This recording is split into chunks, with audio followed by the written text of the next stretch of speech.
Hello friends, welcome to my YouTube channel the way pace education. So friends, আবার একটা নতুন update নিয়ে তোমাদের সামনে হাজির হয়েছি। সেটা হচ্ছে রাজ্যে প্রাথমিকে শিক্ষক নিয়োগ মামলা খারিজ করলেন কলকাতা হাইকোর্ট। তো এই শুনানির সম্পূর্ণ ব্যাখ্যা আমরা বাংলাতে আলোচনা করব। কেন এই মামলা খারিজ করা হলো, কোন কারণে খারিজ করা হলো, মামলার বিস্তারিত ব্যাখ্যা আমরা এই ভিডিওর মাধ্যমে জানার চেষ্টা করব। তো প্রথমেই বলে রাখি, যারা চ্যানেলে নতুন আছো অবশ্যই চ্যানেলটি সাবস্ক্রাইব করো এবং পাশে থাকা বেল নোটিফিকেশানটি অন করো, যাতে করে এই ধরনের সমস্ত গুরুত্বপূর্ণ নোটিশ, নিউজ, আপডেট তোমরা যথাসময়ে পেয়ে থাকো। তো বিষয়টা হচ্ছে যে 16,500 যে প্রাথমিকে যে নিয়োগ প্রক্রিয়া হয়েছিল সেখান থেকে এই বিষয়টা উঠে আসে এবং এখানেই কিন্তু মামলার একটা গুরুত্বপূর্ণ মোড় আসে। সেটা হচ্ছে যখন কালকে অর্থাৎ 17 June 2025 honourable justice Saugata Bhattacharya মহাশয়ের কোর্ট নাম্বার 18-তে সিঙ্গেল বেঞ্চে এই 16,500 মামলা নিয়ে একটা শুনানি ছিল। সেখানে পিটিশনারদের তরফ থেকে যিনি বলছিলেন তিনি ছিলেন দিব্যেন্দু চ্যাটার্জি এবং রাজ্যের তরফ থেকে ছিলেন রাতুল বিশ্বাস মহাশয়।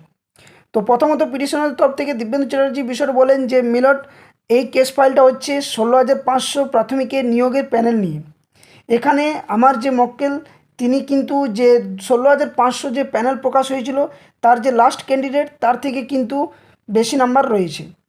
তখন মহাশয় সৌগত ভট্টাচার্য বলেন যে প্যানেল এক্সপায়ার কবে, সেটা নিয়ে বলতেই পিটিশনারদের তরফ থেকে দিব্যেন্দু চ্যাটার্জি মহাশয় বলেন যে মিলট, এটা কিন্তু একটা বিষয় যে আমার মক্কেলের কিন্তু নাম্বার বেশি রয়েছে তাই এই কেস ফাইল করা হয়েছে।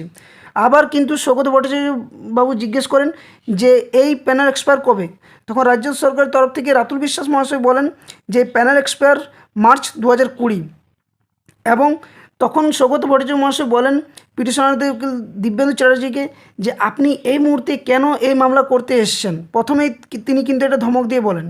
সেই মুহূর্তে তখন বলা হয় যে এই যে প্যানেল, এই প্যানেল কিন্তু এক্সপায়ার হয়ে যায় 2020-তে এবং সেটা কিন্তু 2022-এর যে রিক্রুটমেন্ট প্রসেস ফেব্রুয়ারিতে নতুন প্রসেস শুরু হয়ে গেছে, সেখানে কি করে আপনি এই 16,500 2020 যে প্যানেল এক্সপায়ার সেটা নিয়ে তুলে আসছেন।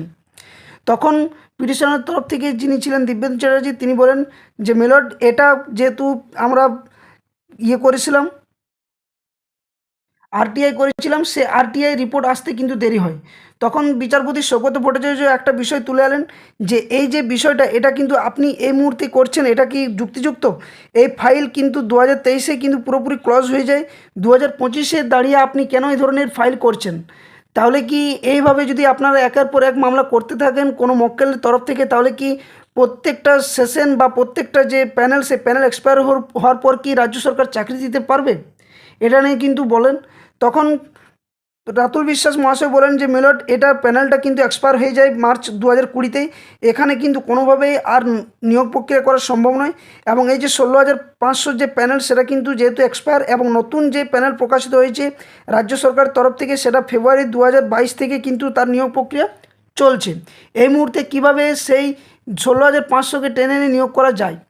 তখন বিচারপতি সৌগত ভট্টাচার্য মহাশয় বলেন যে আপনারা হাস্যকরভাবে এই বিষয়গুলো কেন তুলে আনছেন বারবার এবং কেন মক্কেলদের হয়ে কথা বলছেন বারবার আর কেস করছেন।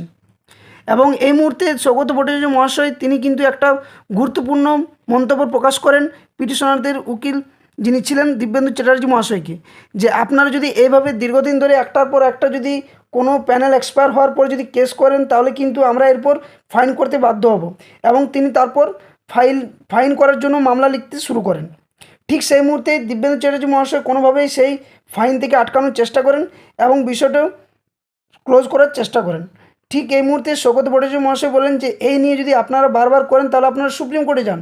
এবং সুপ্রিম কোর্টে তো সেই নিয়ে কিন্তু এর আগেও বলে দিয়েছে যে কোনো প্যানেল এক্সপায়ার হওয়ার পর তার নতুন করে যে নিয়োগ প্রক্রিয়া বা সেই প্যানেলের থেকে যে আরও নতুন করে নিয়োগ করতে হয় সেটা কিন্তু সম্ভব নয়।